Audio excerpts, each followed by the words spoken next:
और वहीं अमेरिकी बेस पर हमले का बदला लिया गया है। ईरान समर्थित गुट पर एयर अटैक की खबर है। कताइब सैयद अल शुहादा ग्रुप पर किया गया अटैक। ये देखिए, यानी पहले जो आपने तस्वीरें देखी थी उस अटैक के बदले में एक और अटैक किया गया है और उसकी तस्वीरें अब आप देख रहे हैं। सीरिया इराक बॉर्डर पर मौजूद जो बेस था वो टारगेट किया गया है।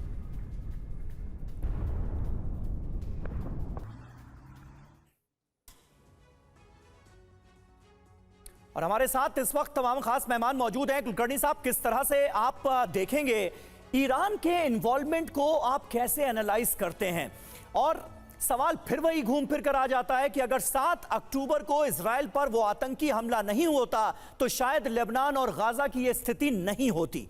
ईरान ने क्या सोचकर इतना बड़ा स्टेप उठाया, अपने प्रॉक्सी को इन हमलों के लिए आगे बढ़ाया? ये सवाल आज हर किसी को परेशान कर रहा है। हर कोई इसका जवाब जानने की कोशिश कर रहा है। क्यों किया ईरान ने ऐसा?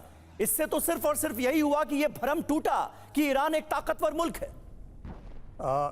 बात ऐसी है कि लगातार मैं कहूँगा कि 2006 से अगर आप देखें और 2007 में जब से गाजा पट्टी के ऊपर से हटा इजराइल और हमास वहाँ पे सक्रिय हुआ, उसके बाद से लगातार ईरान जो है हमास प्रॉक्सी को तैयार करने में लगा था। और उसके बाद जिस प्रकार से इतने टनलिंग किए और हमास ने अपनी एक मैं कहूँगा ताकत बढ़ाई 2008 में, 2012 में, 2014 में, 2021 में लगातार इजराइल के साथ वो लड़ने में अग्रसर था।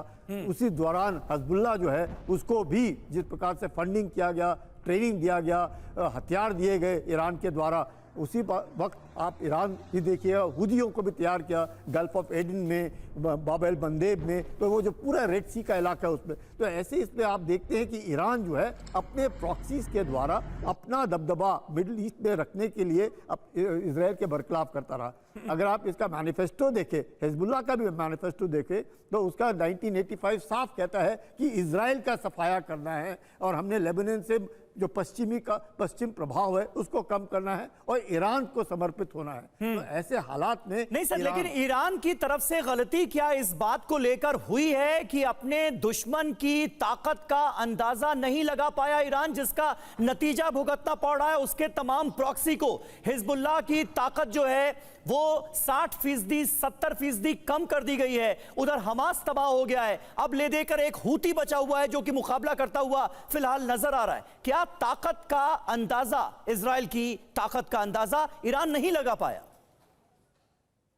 नहीं, आप अगर देखें इसको तो मैं कहूंगा कि जिस प्रकार से पेजर्स और वॉकी टॉकी, जिसका शायद उन्हें कभी जिंदगी में नहीं सोचा होगा कि इस तरह से करेगा, और उसके कारण जो है इजराइल का पलड़ा भारी हो गया। नहीं तो लगातार 7 अक्टूबर से जैसे आप कह रहे हैं हिजबुल्लाह जो है सॉलिडारिटी खड़ा था गाजा के पट्टी के साथ, हमास के साथ, और लगातार उनके मदद के लिए। और जिस प्रकार से नॉर्दर्न इजराइल से पलायन हुआ है, 70,000 लोग वहाँ से गए, सदर्न लेबनान से तकरीबन 1 लाख लोग वहाँ से पलायन कर गए, तो प्रेशर तो था इजराइल के ऊपर। और हमास जो है 11 महीने से समाप्त नहीं हुआ जिसकी उम्मीद लगाए बैठा था इजराइल। ऐसे इसमें ईरान को लगा कि अब जो है हिजबुल्लाह के बाद 1.5 लाख से 2 लाख रॉकेट, 30 से 50,000 उसके लड़ाकू ड्रोन्स, टैंक्स, आर्टिलरी सब कुछ है, तो वो तो अब तबाह कर ही देंगे।